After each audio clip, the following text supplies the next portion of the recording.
As far back as the 1920s, when he began as FBI director, Hoover had gone after persons like Marcus Garvey. Garvey's organization, the Universal Negro Improvement Association, had a membership numbering in the millions, and somehow Hoover found this threatening and worthy of surveillance and undermining attempts. Garvey's influence had been international and had drawn world attention to America's treatment of black people. Paul Robeson was another who was viewed by Hoover as an enemy.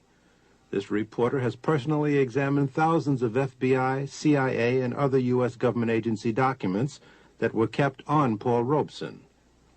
Robeson, like Garvey, had an international audience at his command, and he used that platform to denounce racism in the United States. Most importantly, however, were the questions raised by the State Department as to my political opinion. Here's a question of whether one who wants to sing and act can have, as a citizen, political opinion. And in attacking me, they suggested that when I was abroad, I spoke out against injustices to the Negro people in the United States. I certainly did. And the Supreme Court Justice just ruled, Judge Warren, in the segregation cases, that world opinion had a lot to do with that ruling, that our children, Negro children, can go to school like anybody else in the South. I'm very proud to have been a part of directing world opinion to precisely that condition. The second, that I fight for the independence of the colonial peoples of Africa. Bandung, the colored peoples of the world assembled and made it clear that nobody is going to tell them what to do. They're going to have the independence. I'm proud of that. When the 60s came, many factions of the civil rights movement had developed the same international perspective. Those of us living in the United States who see ourselves as, and who are in fact, descendants of the Africans who were brought to this country, who were enslaved, and who were rebelling and revolting now against our oppressive condition, and we are concerned about Africa.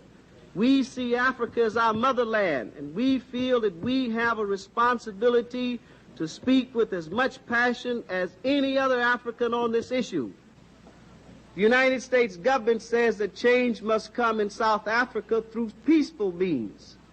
That same government has over 500,000 troops in Vietnam fighting not white people, but brown Vietnamese. So it is small wonder that the civil rights movement was also subjected to heavy attack by Hoover. Billions of government dollars were spent in this direction. Many of these activities were not only unwarranted, but of questionable legality. The congressional hearings into the assassination of Dr. King bore this out. 2 FBI agents testified before a Senate committee chaired by Senator Frank Church.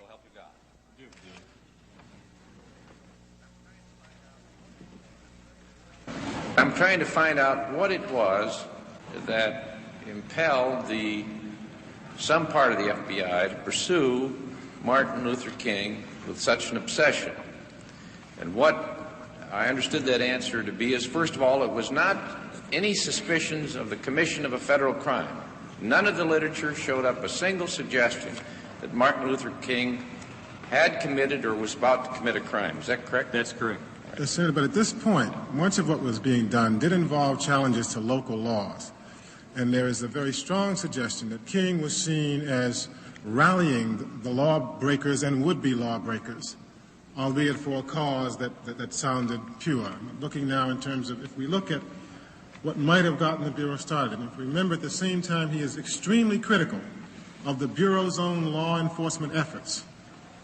We see throughout these documents and the New Left documents that it is taboo to criticize the Bureau and particularly the director. Well, was he ever charged with fomenting violence? Did he ever participate in violence? Was it ever alleged that he was about to be violent? That was the very opposite of his philosophy, Senator. So that it was neither the fear of commission of a crime or the commission of violence. Was there any serious charge that he himself was a communist? No such charge ever was made. So that what was left then was a decision on the part of some persons or person within the FBI that he should nevertheless be pursued. And replaced. And the basis for that apparently was political. The decision that he was dangerous or potentially dangerous to someone's notion of what this country should be doing, and a further theory that the FBI possessed the ability to enter into this field and to investigate and to intimidate and seek to neutralize and indeed replace a civil rights leader that they thought to be politically unacceptable. Is that correct? Yes. Correct. All right.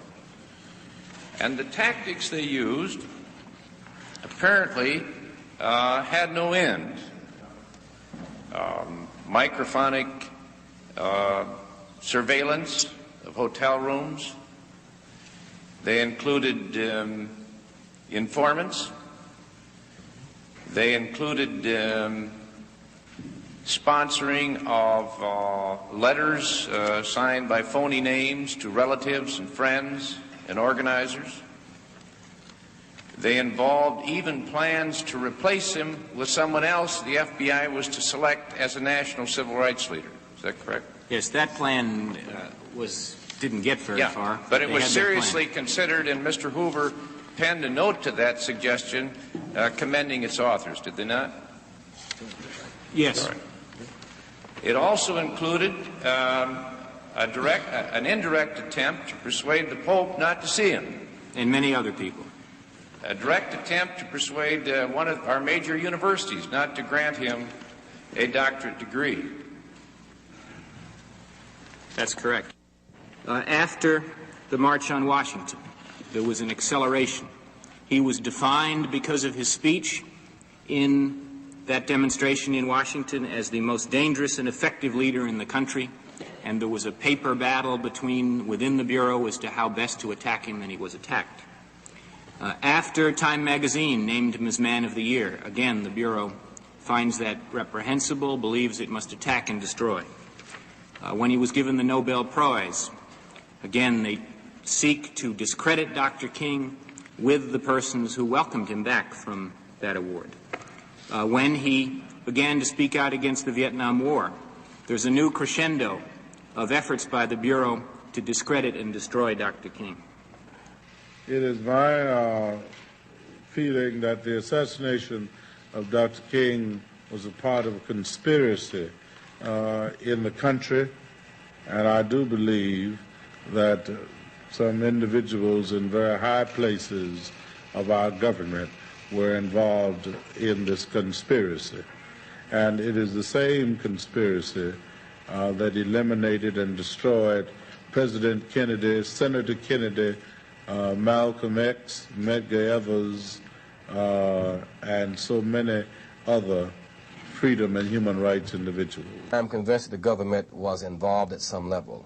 I will never separate the conduct, the attitude of Hoover and the FBI from Dr. King's assassination. I never will do that. I think one of the most important things that come out in that investigation was that Martin Luther King in Memphis was in a white hotel, and the FBI admitted that they leaked to the press that Dr. King was staying in a white hotel instead of a black hotel, and it was that embarrassment that forced Dr. King to move into the Lorraine Hotel where he was killed. There are more questions regarding the FBI's role in the assassination of Dr. King. For example, why was Dr. King stripped of his protection just before he was killed in Memphis? Reporter Les Payne and myself interviewed police officer Ed Reddit of the Memphis Police Department, who told how he was mysteriously removed from his security post near Dr. King. However, later, his superior, Chief Holloman, denied doing so. Why do you feel you were pulled away from your assignment of surveillance that day? Why do you think they pulled you away? I think because whoever pulled the trigger, I could identify. When there were complaints from somebody, did we reduce manpower at the Lorraine? Did we reduce manpower in the area? No. The attorneys general in 1965 had for 25 years authorized wiretaps in a fairly widespread fashion. This was just one. at the very most, the only thing I can think of that I would have done, but I didn't even do that, was go talk to Bob Kennedy and ask him about it. But Mr. Katzenbach, in whom I also had great confidence, without giving me the details, said that it was all right, that he had, that there were it was not being done anymore, it would not be done anymore, and that there was just nothing to worry about. I think the issue is the neo-fascist police state mentality that pervaded the intelligence community, that is a danger to America to this day. Malcolm X was kept under heavy FBI surveillance since he got out of prison back in 1953. As he rose to national prominence as the Black Muslims' chief spokesman, he became aware that he was under close watch. Our desire, our prayer, that we can have a peaceful, intelligent rally here this afternoon. But at the same time, we see that they have surrounded us with many of their own agents, in uniform and out of uniform. That surveillance escalated into the infiltration of the Nation of Islam. Personal frailties were played upon, jealousy arose, and Malcolm was ultimately ousted from that organization. This caused an intense climate of rivalry that set the stage for Malcolm's assassination in February of 1965. He was really declared a hypocrite at the time. And because of some of the things that he was saying in regards to the Honorable Elijah Muhammad, may God be pleased with him, a strong position was really taken against him. The ministers began to speak out against the things that Malcolm was saying in regards to the Honorable Elijah Muhammad, accusations that he had made about the Honorable Elijah Muhammad. He had accused the Honorable Elijah Muhammad, for instance, of fathering children and etc. And you must understand that at that time, the Honorable Elijah Muhammad, to the Muslims then, was held in such high reverence as you would even think of any prophet being held in high reverence. And this is the kind of love and admiration that the Muslims at that time had for the Honorable Elijah Muhammad. So when Minister Malcolm began to say those things, it was taken as an outright lie. I would say that, take for instance, one time in the Muhammad Speaks at that time, the newspaper printed a big article concerning the chief hypocrite. And it actually had a picture of Malcolm's head, you know, rolling or bouncing down the street at that time. And, you know, the way that picture is depicted, you know, he has little horns on his head and things like this here. So indirectly, I would say that a very, very strong position was taken against him. Yes, he's immoral. You can't take 9 teenage women and seduce them and give them babies and not tell me you're and then tell me you're moral. You could do it if you admitted you did it and admitted that the babies were yours. I'd shake your hand and call you a man, a good one too. But anytime you seduce teenage girls and make them be charged with adultery, make them hide your crime, why, you're not even a man, much less a divine man. So, and this is what he did. He took at least 9 that we know about. And I'm not speculating because he told this to me himself. Yes, that's why he wanted me dead, because he knew that as soon as I woke up, I'd tell it. Plan of action was basically what took place. Me and Leon, we took seats down in the front of the Audubon. We came early. We would drift into the Audubon. If indeed there was a search, then we could never enter. There was no search, so we drifted in just like we had hoped to. Leon Davis and myself took seats down front on the left-hand side. Benjamin and William, who carried the sort-of shotgun, sat right behind us, you know. And Wilbur sat somewhat in the back or almost in the middle. And our plan was, as soon as the brother came out to speak, that Wilbur would throw the smoke bomb to make a distraction, and that William would fire his shotgun, and that Leon and myself, we would fire our weapons, and then this break for the door. And without any further ado, I bring before you Minister Malcolm, and I pray that you and I will listen, hear, and understand. Thank you.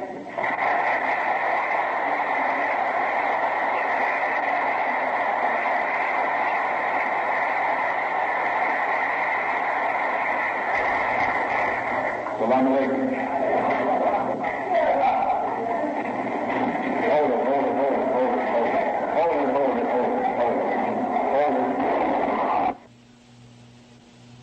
As in Dr. King's assassination, a police superior has trouble with the truth.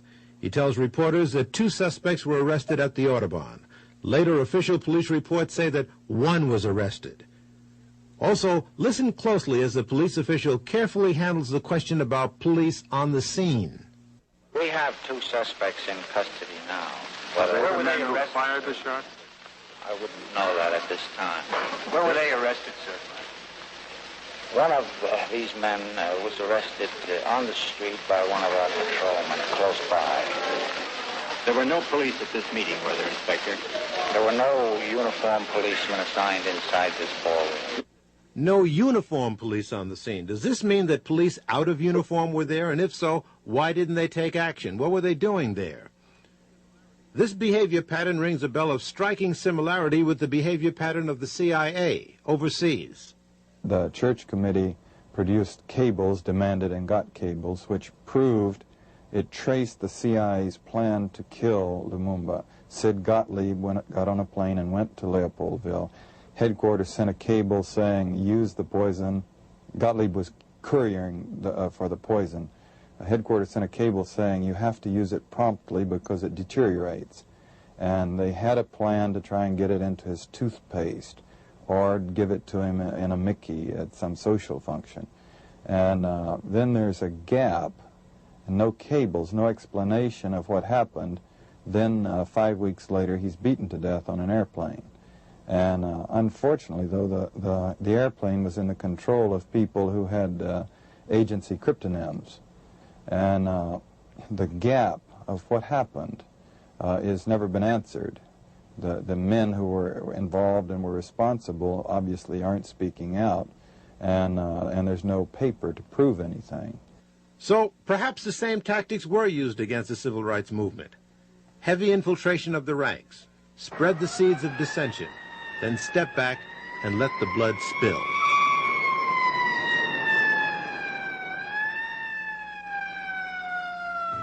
As I see it, Mr. Chairman, it is for this committee to be able to figure out how to persuade the people of this country that indeed it did go on.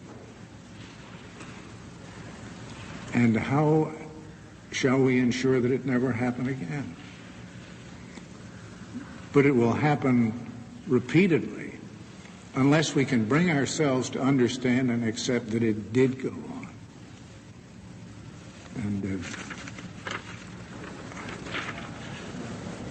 And I say that as one who worked as a United States attorney with the Bureau and have enormous respect for its capacities in the field of kidnapping, bank robbery, and a lot of other things, but am appalled to learn what if it's correct, the intelligence side of that Bureau was up to for so long. If we would like to believe that the FBI would do all this viciousness and all of these things to an individual and would stop short of killing him, then we're out of our mind. In America today, if we believe the CIA would deal with foreign assassinations and would not consider it at home, that's like saying the mafia runs crooked gambling tables in South America, but honest ones in America. It just ain't true. We've seen then how the decade of struggle ended. Many of the prominent figures like Malcolm X and Martin Luther King Jr. were assassinated amidst an intense climate of hatred that government agencies were acutely aware of. In fact, the FBI contributed to creating the climate of hate. Moreover, the assassinations themselves appear to have been facilitated by an elaborate network of government and police agencies who were watching very closely every move that Malcolm X and Martin Luther King Jr. were making, and then at the same time they disappeared just as the assassinations occurred. But those were the leaders. What about the students, the troops of the movement? Well, they too are subjected to harassment. This document that you're looking at now shows how the FBI tried to divide factions within the Student Nonviolent Coordinating Committee. And the Black Panther Party was also subjected to heavy, heavy surveillance. We knew the history of the FBI's infiltration tactics in other organizations, particularly the American Communist Party. There was already a record compiled that showed that the FBI was even in charge of various branches of the Communist Party. So we understood that police tactic of infiltration. There was a situation where, in a sense, the white racism was its own victim. Like, for racist reasons, J. Edgar Hoover had not recruited black agents.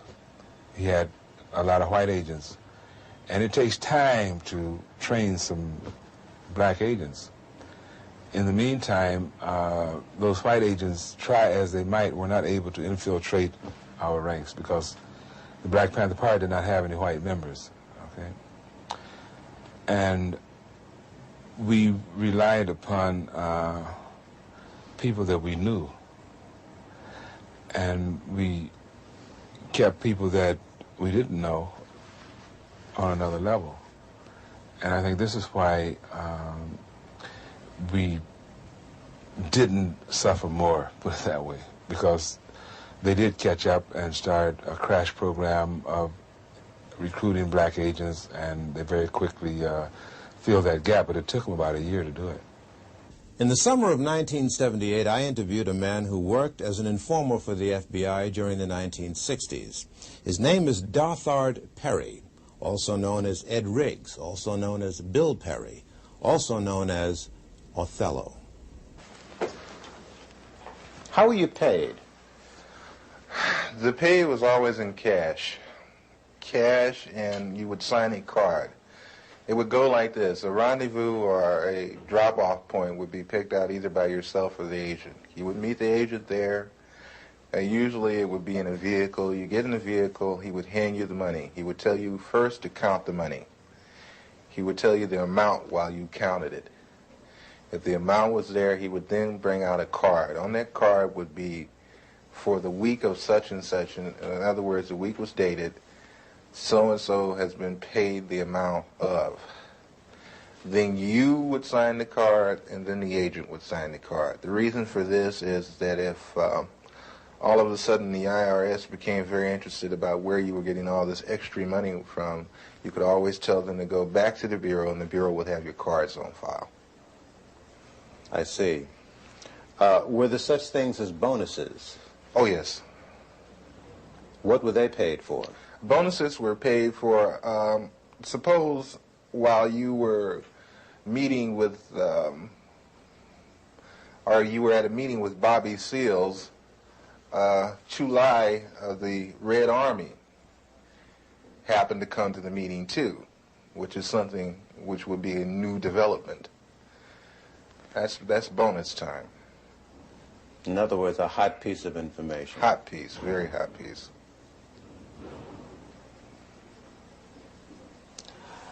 Did you ever suffer pangs of conscience? Quite a few times. Quite a few times. I still suffer pains of conscience. I suffer from the fact that a lot of people trusted me, and I misused that trust. I suffer from the fact that a lot of information that I gave out was the undoing of certain groups or certain people. I suffer from the fact that I'm on the run constantly. I have no real life to speak of. You have no family life, really? You have a wife? No, I don't have a wife. I do have a child. I can't see her that often. I have to stay away from them because once I come around, the Bureau shows up and harassment starts. I have very few close personal friends, no one to really confide in. It's like being on the outside of a glass jar and everything is happening inside the jar, but you're on the outside. You can see it happening, but you can't participate. Why have you decided to talk to me? For the simple reason, I think this information should be getting out, should be put out to the public. I think not only black people, but everyone should become aware of what your so-called law enforcement agencies do to so-called enforce the law. Because between you, myself, and the audience, I've seen more felons in law enforcement than I have in prison. Many would say, well, look, you yourself just got through saying that the DLA was involved in criminal activity. What's wrong with wanting to put them in prison? How would you answer them? I would answer them this way. First off, we have to understand why they did what they did. But I'm not even going to go off into that psychological hoo-ha. What I'm going to say is when you become just as bad as the people that you go after, then there's nothing gained and a whole lot lost. You also were active in the infiltration of many cultural groups. Before we go into that step by step, how much research and study did the FBI engage in of black culture in the late 60s? A great amount. Give me an idea. From the thing is, I can. They have a file on every type of magazine that blacks read. They have a file on the music. Music, dance, theater, actors, comedians, you name it, man. And they would actually study these different... Yes. Oh, yes, definitely. What would they do with music? To understand the people, you have to understand the culture. To infiltrate, you have to understand. You had a lot of so-called white liberals that were infiltrating the so-called black groups using the information that they had gathered from the studies of blacks. You mean just to understand the behavior pattern of our people? Oh, yeah. I can, Will Heaton could name out some jams of Miles Davis that I hadn't even heard of. He could name off some books that I hadn't even read pertaining to black culture. Did you ever see agents actually studying the music of... Yes. Yes, I've seen them going over even video portion of cultural events. The understanding, like when, you have an organization like Leroy Jones Black House. You remember that? Okay, Leroy Jones's place, which was done on the thing of tribalism. That's where I first heard the word Kintu, Mantu, Huntu, Hentu. These words of the African continuum. I learned that from an agent. He ran it down to me. They make in-depth studies of the personalities of the people they're dealing with too. Culturally, it always helps when it's a thing of you can take their culture and use it against them. How large would you say an extensive collection on our culture would you say the FBI has? Would you rate it as large as a particular library, like the Schomburg Library in Harlem? Or... I would rate it better. And the fact is that they go into details that we probably would overlook. Will Heaton used to meet me in different places. You know, Will Heaton, that was one of my supervising agents. There is a certain bar in the Los Angeles area where people into black cultural things met, and Will Heaton used to meet me there. And he would go into very long and tiring conversations with some very articulate brothers about culture, African culture, and Afro-American culture. Tell me about some of the cultural organizations that you infiltrated and what you did.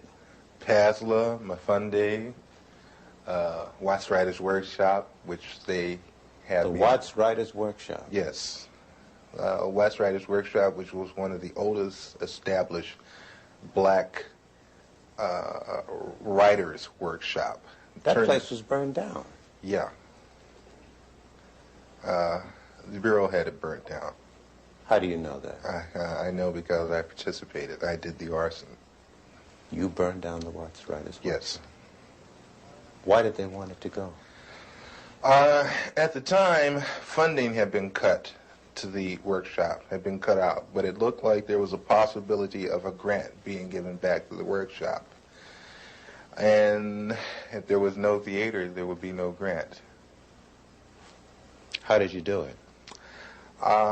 2 cans of kerosene, Purex bottle, gasoline, and a flare, highway flare. Why didn't you use more sophisticated stuff? Oh, no. No. You're never overly sophisticated. It's too obvious. This way you make it look like, you know, maybe somebody in the neighborhood that got kicked out of theater at one time got mad and came and burned the damn theater up, that kind of thing. But you were involved in this theater? I mean, didn't it get to you at all what you were? Hey, man, that got to me a great deal. I love that theater. I built the stage. You built the stage? Oh, yeah. When I got to the workshop, the stage that had been, the original stage that had been built needed an extension on it. The original part of the stage was in terrible condition. They had no lighting system. I put the lighting system in myself. I put the stage in myself. And that was a stage, man. And that was a theater. It's a nice theater. Who was the director of that workshop? Harry Dolan. Harry Dolan. Some very, very well-known artists supported that workshop, gave money to it. Some very well-known artists came out of the Watts Writers Workshop.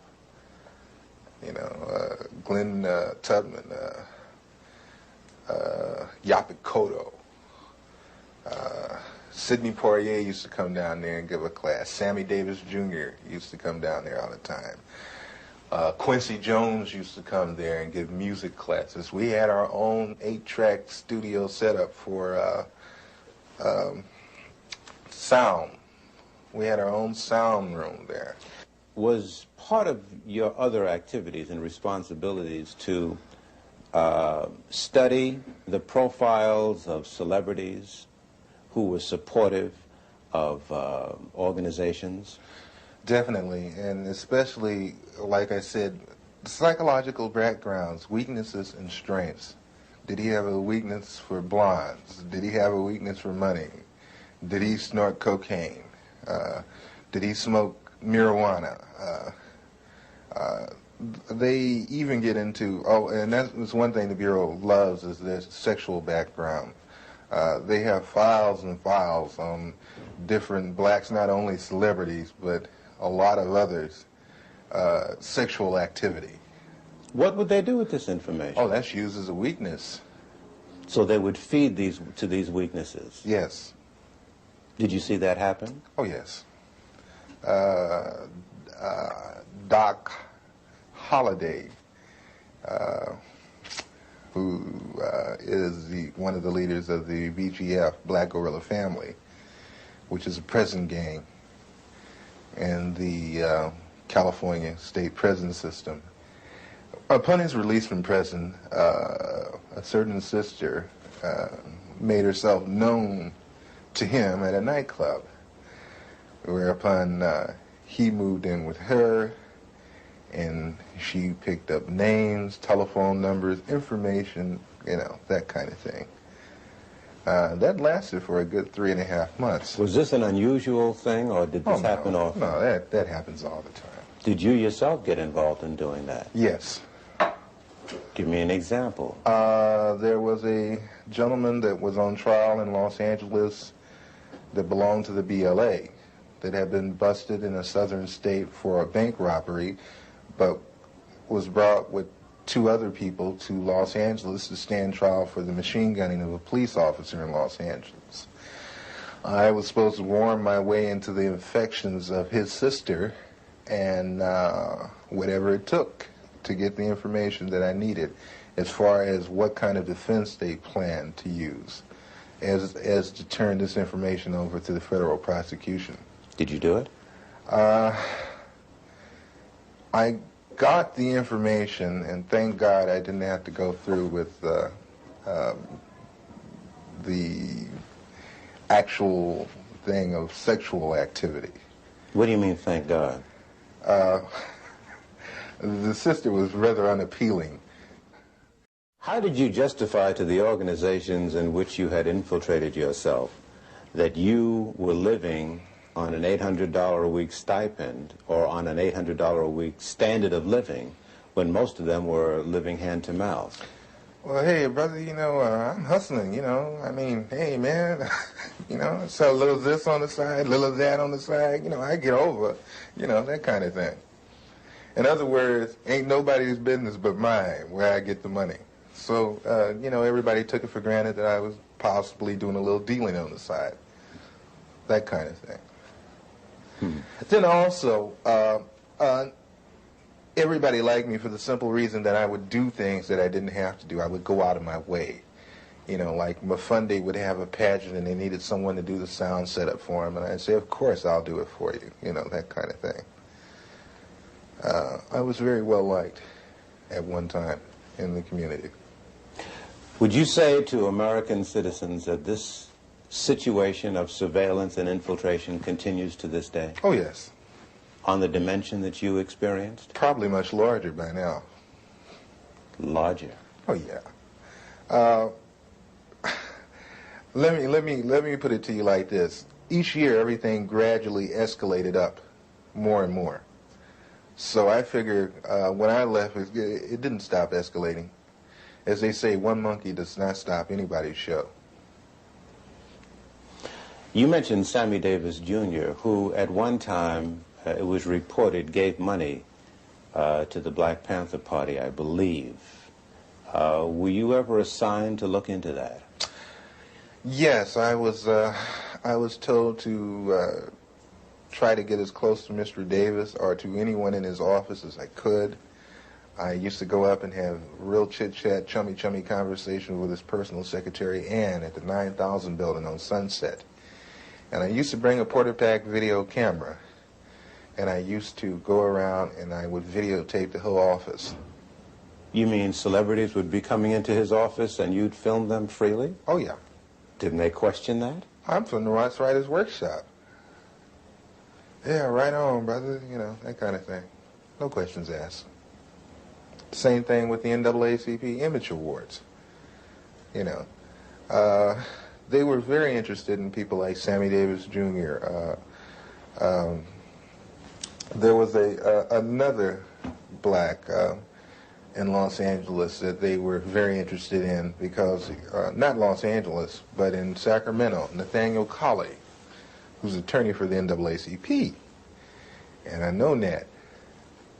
And they wanted information on him, just for the simple reason that he's an attorney for the NAACP, which makes no sense to me, but must make a lot of sense to them because they use the information. You've been called upon to testify in Washington. Before who? Before the Senate Committee. I was called first to testify before the Church Committee, and I did go to Washington, D.C. I did testify to those people, And I want to say right now that the committee was full of smack. They got loads and loads of information and didn't even use it, didn't release it. I had tapes that I offered to them in evidence against the Federal Bureau of Investigation with conversations of me and my supervising officers where he's telling me to obtain certain articles for him by stealing. Don't get fingerprints on it. We can really use that. Did you take the weapons over to such and such?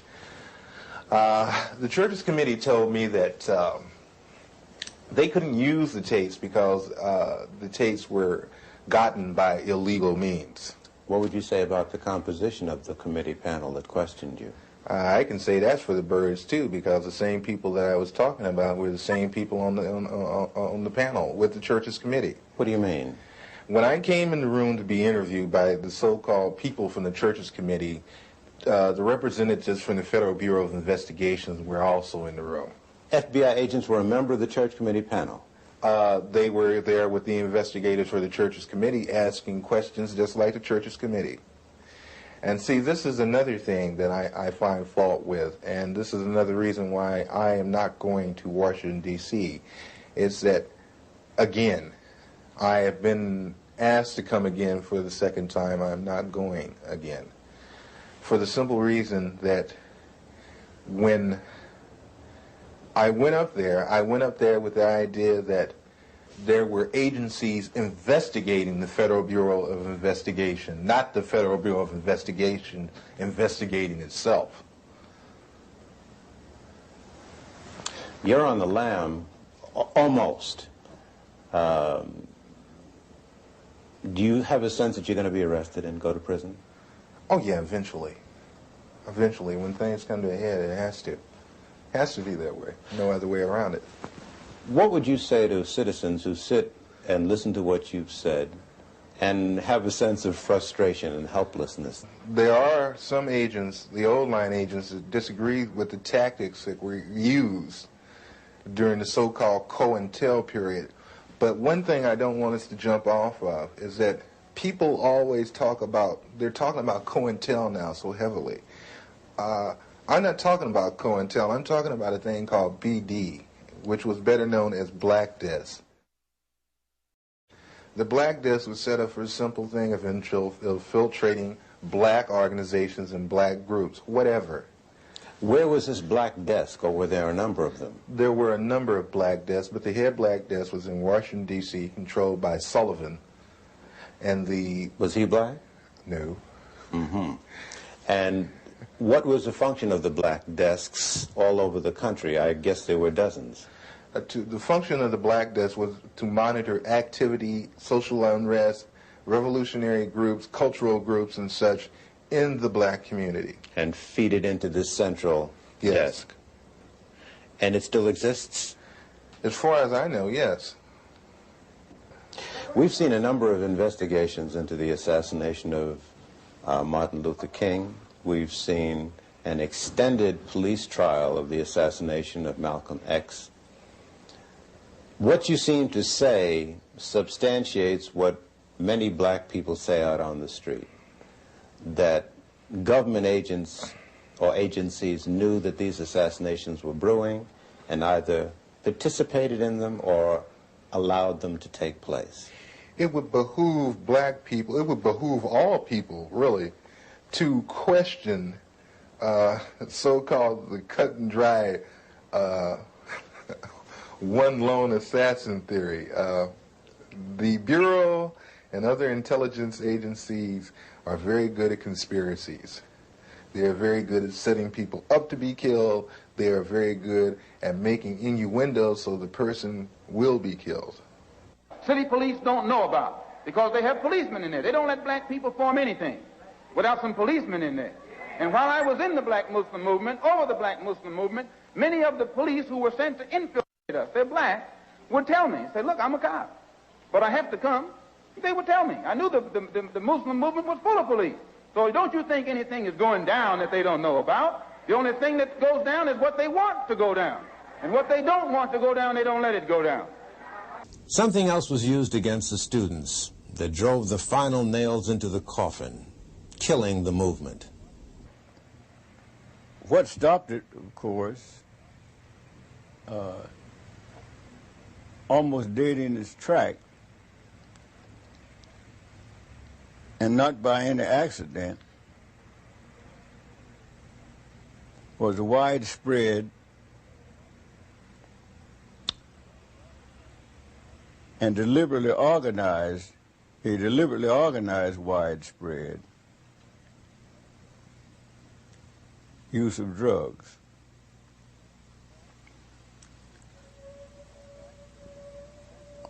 The fact that a decision was made, and I think most of you familiar with the broadcast of the mafia defector who went on public media to declare what happened and outline in great detail the great plan of how to destroy the black youth of the nation, starting in New York. He said in a meeting 20 miles outside of New York City, the great decision was made. He said he didn't have to guess about it, and those who heard him know that I'm quoting him almost verbatim, because he was there. And the decision was to concentrate the distribution of drugs on the black youth of the nation, starting in New York. Starting in New York, beginning in the elementary school,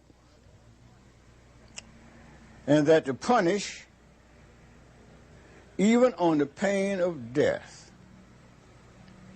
any of the distributors who invaded the white community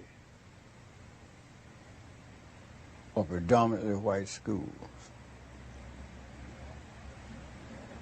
That New York and other large cities were to be divided up into districts.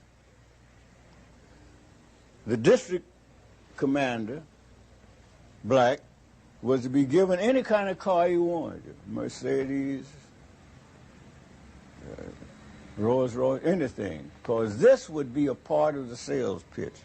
Said blacks just love fine cars, and he'd drive around through the community in his fine car, and some of his key assistants, and he'd be identified, he'd be known, and that sort of stuff. And so the stories, I'm not going any further into it. But thus it began, and the spread over the country. And we fell for it. Now, one thing was important.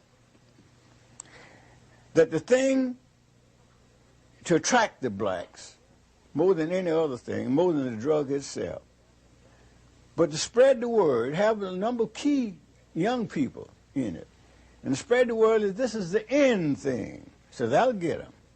Just say it's the end thing, and they'll brave the fires of hell to be a part of the end thing. So that's our story of the decade of struggle. We put together this film to pay particular homage and tribute to the extraordinary young people of that era. And we give the story to our young people of today in particular, in the hope that they'll stop and think about much of the negativism that they're caught up in nowadays, and try to understand why.